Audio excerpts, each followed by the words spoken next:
So perfect. So if you're familiar with Grey Highlands, we are an 882 square kilometer geography that runs sort of from Markdale in the northwest through to Singhampton in the southeast.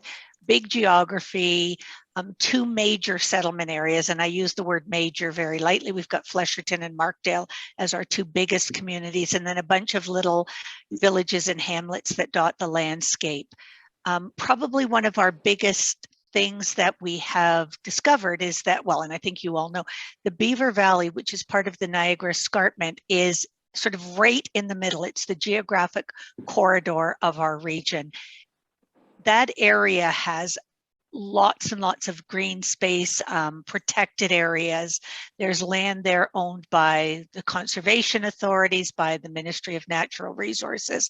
And most people, whether they've been here generationally or whether they are new to the area, certainly value our landscape as intrinsic to who we are as a community.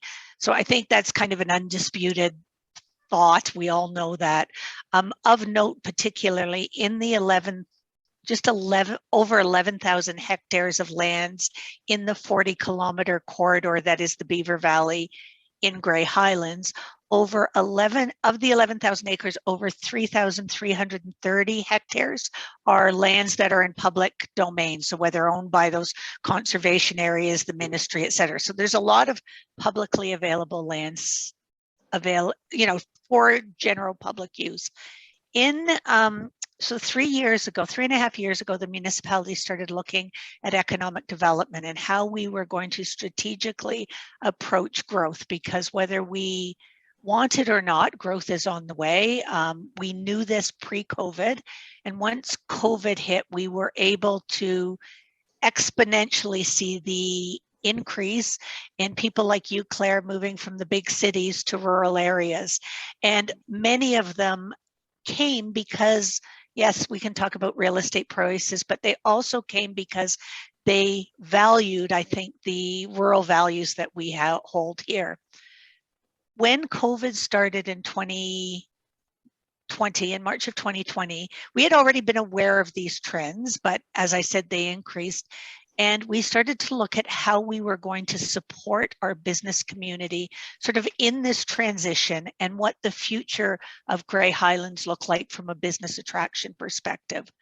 We had already been noticing the growth of what I call the young pioneers. So there was a lot of out-migration from the urban centers by young entrepreneurs who were either just starting out in their careers or who had young families and wanted to look at something different. They were very entrepreneurial minded. Many of them were, from what we could observe anecdotally, a lot of them were in the food sector, food, agriculture. So again, industries that were very niche to this community or to the land, and they were gravitating here for that reason. We had also seen them networking on their own, and not in traditional networking things, but we'd see them come together on social channels, and they were really working among themselves to facilitate partnerships, and how do we support one another, and how do we increase value chain, and how do we look at supply chains that will support community. And for value chain, and I don't want to make any assumptions because you're not in economic development. If you know this, just ignore me. But a value chain is basically, how do we get something that we can keep building on so that we don't have to go, in our case, if we're looking at local supply or value chains, how do we create a product from A to Z that we can source all elements of that piece within our geographic area? So it's that really shop local or work local first philosophy. We knew that not only had benefit economically for our community, but would also support green initiatives as well. So we didn't create this idea of people coming together with a shared philosophy around land and entrepreneurialism and youth startups or young person startups, but we saw an opportunity to explore how we could support those kinds of businesses. So that's in our COVID, we wrote a COVID business recovery plan in July of 2020. And that was one of the things that we said. We said, we're seeing urban outmigration. We're seeing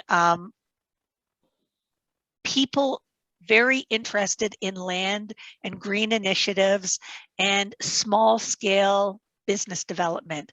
What can we do to support them?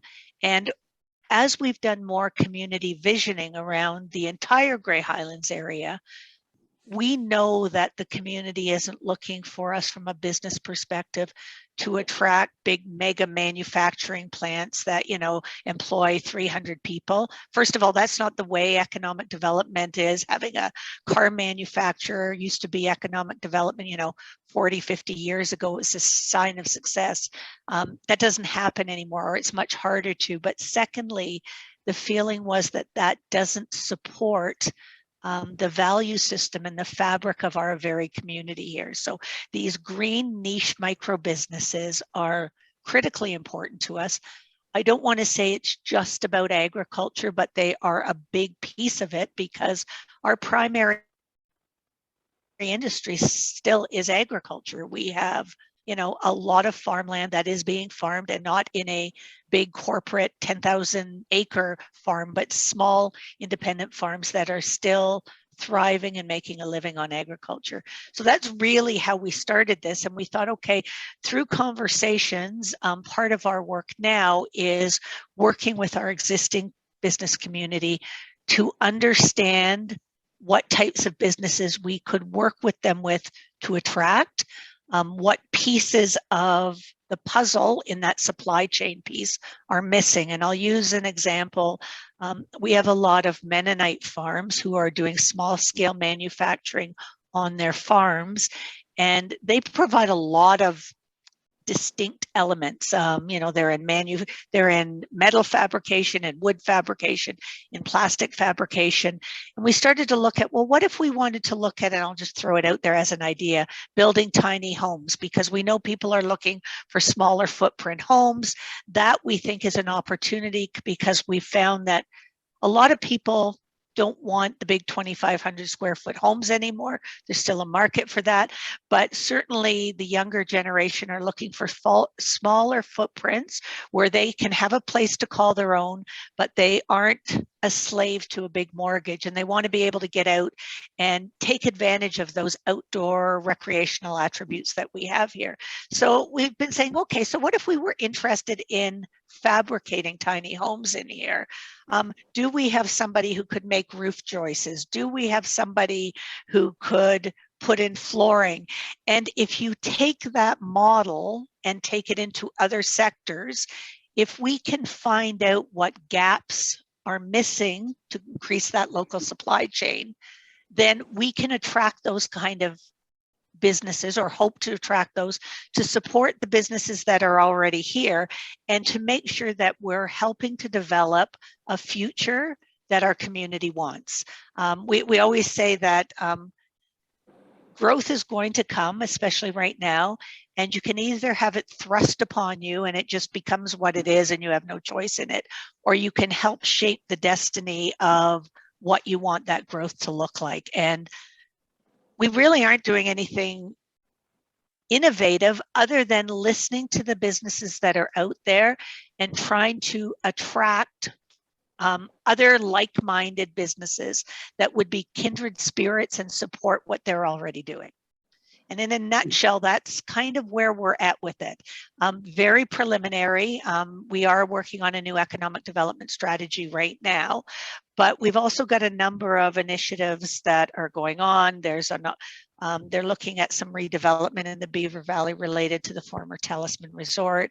Downtown Markdale, the municipality owns property there, and we're seeking out developers who can do that. So we believe that now, with all of these various elements aligning with our growth projections, we have an opportunity as this convergence comes to really sort of pick and choose where we want to go moving forward. So that's where we're at. And I'm happy to answer any specific questions, or if there's an area specifically that you need more information on.